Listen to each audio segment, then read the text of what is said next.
Understanding the Older Generation, a guide for English learners.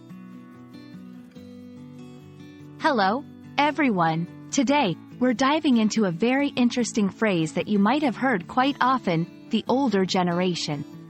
This term is widely used in both formal and informal contexts, and understanding its nuances can really help in your journey of mastering the English language.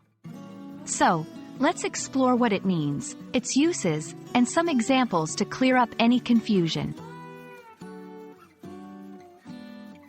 The older generation refers to the group of people who are significantly older than the current adult population, typically those who are of the age to be the parents or grandparents of adults today.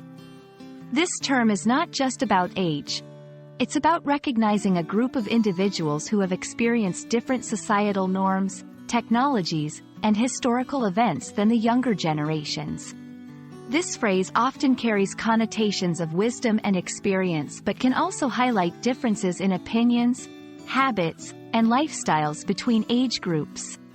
It's important to note that the definition of the older generation can shift as time moves forward, always referring to the senior segment of the population at any given point. Using the older generation correctly requires understanding its context. It's commonly used in discussions about societal changes, technology, family dynamics, and cultural shifts. Here are some scenarios where this phrase might come up. Comparing past and present. When discussing how things have changed over time, you might compare the perspectives of the older generation with those of younger people. Seeking advice or wisdom. In contexts where the experience and knowledge of elder individuals are valued, referring to them as the older generation can be a sign of respect. Addressing generational differences. Sometimes, this term is used to highlight or discuss differences in opinions, habits, or values between younger and older people.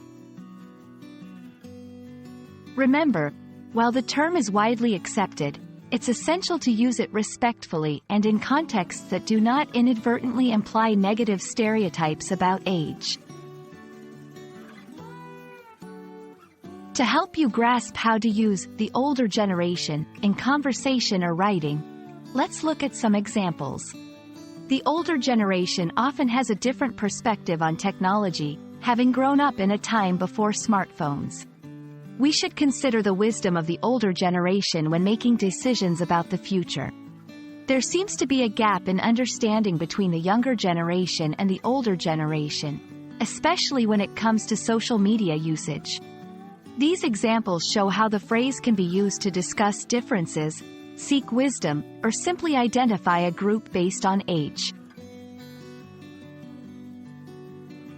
I hope this video has helped clarify what the older generation means and how you can use it effectively in your English conversations and writings. Understanding such phrases enriches your language skills and helps you communicate more precisely. Thank you for watching, and see you in our next lesson.